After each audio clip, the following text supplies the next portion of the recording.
আসসালামু আলাইকুম রাহমাতুল্লাহি ওয়া বারাকাতুহু। আশা করছি প্রত্যেকে ভালো আছেন। আমরা গত পর্বে মদের হরকতের আলোচনা শেষ করেছি। আজকের পর্ব থেকে আমরা মদের হরফ সম্পর্কে জানব।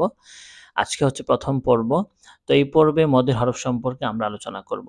মদের হরফ হচ্ছে ৩ টি আলিফ, ওয়াও, ইয়া। এই ৩ টি হরফ হচ্ছে মদের হরফ। তো এই ৩ টি হরফ আমরা ৩ টি পর্বে শেষ করব ইনশাআল্লাহ। ৩ টি হরফ একটা পর্বে শেষ করা যেত, কিন্তু আমরা একটু ভিন্ন পর্ব তৈরি করি। এর দ্বারা যেটা হয় যে আপনি বিষয়গুলো স্পষ্ট ধারণা পাবেন এবং ভিডিও ছোট হয়। ভিডিও ছোট হলে সেটা দেখতে সহজ হয়। তো এজন্য আমরা ছোট পর্ব করি। তো আজকের পর্বে আমরা শুধুমাত্র আলিফ হরফ সম্পর্কে জানব। প্রথমত আমরা জেনেছি মদের হরফ। মদের হরফ ৩ টি।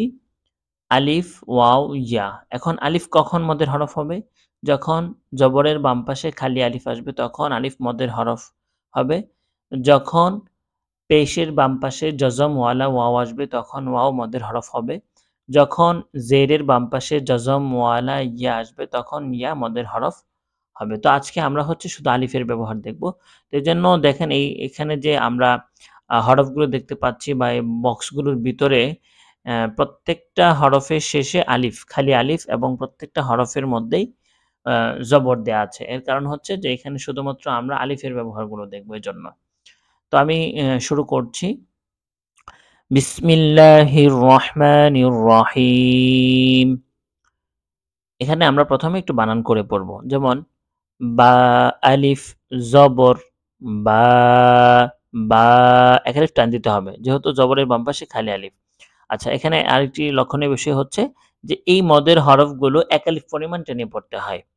এই মদের হরফগুলোর উচ্চারণ এক আলিফ করে টেনে পড়তে হয়। এজন্য আমি পড়েছি বা, আলিফ, জবর, বা, তা, আলিফ, জবর, তা, সা, আলিফ, জবর, সা, জিম, আলিফ, জবর, জা, হা, আলিফ, জবর, হা, খ, আলিফ, জবর, খ, দাল, আলিফ, জবর, দা, জাল, আলিফ, জবর, যা, র, আলিফ, জবর, র, জা, আলিফ, জবর, জা, সিন, আলিফ, জবর, সা, শিন, আলিফ, জবর, সা, صاد, আলিফ,